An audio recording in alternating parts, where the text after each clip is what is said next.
It really did not only complement our given program, but it really gave you an opportunity to get down on the floor and ask good questions and see what the students knew and where you could intervene as a teacher.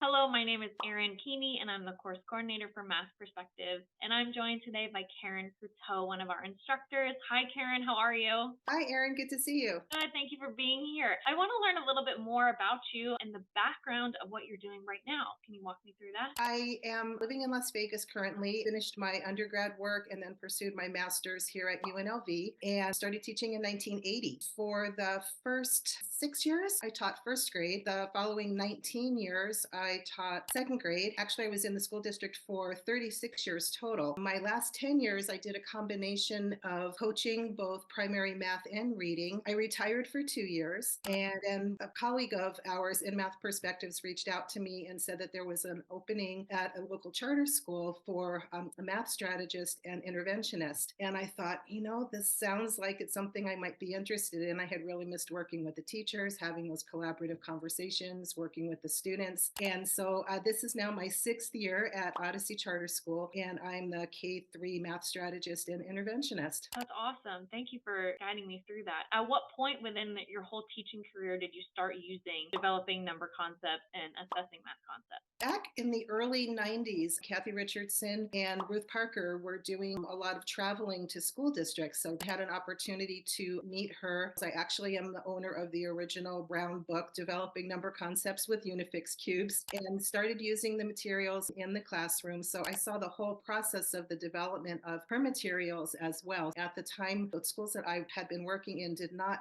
have a set math program. So we were kind of on our own to search for things that worked in our classrooms. There had always been strong reading programs, but not really cohesive math programs. As soon as the AMC materials became available, what a perfect fit, because now you could really see by using those materials what the students needed and not just trying to guess. So it was just a perfect supplement for what we were using as our district adopted program. And then what did your classroom look like when you started using the developing number concept and AMC? Did it change your classroom from what you were used to, or what did it look like? I was very lucky to work for principals that allowed us to explore new materials and new ideas. I was never in a school where we had to have a quiet classroom. The more engaged, the more noise, the better. And so that gave me a really good opportunity to explore. So having gone through some of the workshops with teachers that were already in the district that were working for Math Perspectives, that gave me an opportunity to explore what it might look like in our classroom. It really did not only complement our given program, but it really gave you an opportunity to get down on the floor and ask good questions and see what the students knew and where you could intervene as a teacher. So I was hoping that you could kind of talk a little bit what a course looks like and see how that parallels a little bit to when you bring it into the classroom. So describe what a course looks like. One of the courses that I think is my favorite, just because I can really bring a piece of myself to it, is the K2 Developing Number Concepts. As we present critical learning phases and how all of the stations and the books fit in through that developmental process, I love that the teachers get to see where it all begins, because sometimes as a second or third grade teacher, you know your curriculum, you know what the students are expected to do, but you don't always know how to, again, remediate or pinpoint where a student might be struggling. So when we start with the counting stations and move through addition and subtraction and move up into place value, one of the biggest comments I always get from the teachers, now I know how to go back and look at what my students are doing. I have much more of a critical eye because I know now all of those important stages that they need to go through. We show a video of a third grader named Lily, and she's very able to do a 2-digit regrouping addition problem. When she's asked to prove it with the blocks or the cubes, there's no number sense whatsoever. She has no concept of place value. Not ever giving students an opportunity to do something like that also does not give us as teachers an opportunity to uncover what the students understand.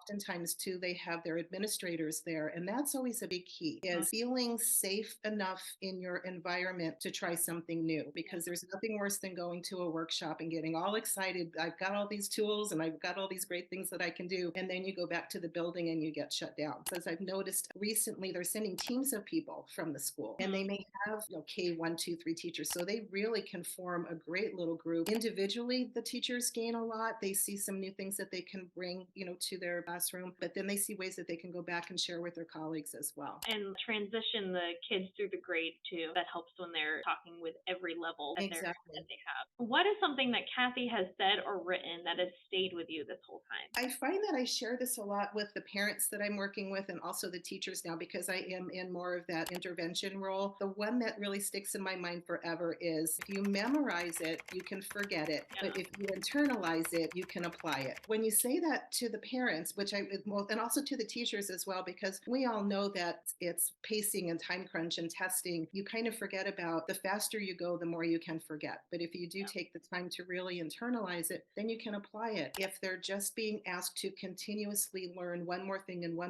really fast, and I move to the next, they're not ever having a chance to internalize. So part of our job is to go back and give them that space and that time to really grab onto those understandings, all the strategies, and not just have to do it the way the teacher's showing you or the way your mom showed you. It's building understanding. It's not a thing. It's a process. It's really about making students empowered. And Kathy also talks about the mathematically empowered student. What does that mean? It's, I've got the tools. I can use them. I'm not using someone else's. That's one of the things that I probably weekly I say that to someone. That's great. That's so great. Yeah. What I love about this work is that, like you said, it's not about going fast and getting all these things done. It's about going back and really helping them feel inclusive and understanding about everything that they're doing. So I'm glad you touched on that. That was great. Well, thank you so much for joining me today. I loved hearing you talk about all of this. Thank you for having me. It was really fun. Yes, thank you. Math Perspectives provides professional development for educators of grades pre-K through 5 mathematics. Our instructor team is made up of highly qualified classroom teachers who have used our materials and practices with students in their own classrooms. A link is provided below for our professional development offerings. Booking a course is as easy as calling us at 360-715-2782 or emailing info@mathperspectives.com. Kathy Richardson, one of the nation's leading educators of elementary mathematics, is the primary author of the books used in our courses. These books provide teachers with the information they need to understand how children learn mathematics. Kathy has developed assessments that help uncover what students truly know so that teachers can provide them with meaningful experiences in a safe learning environment that helps ensure the success of all students.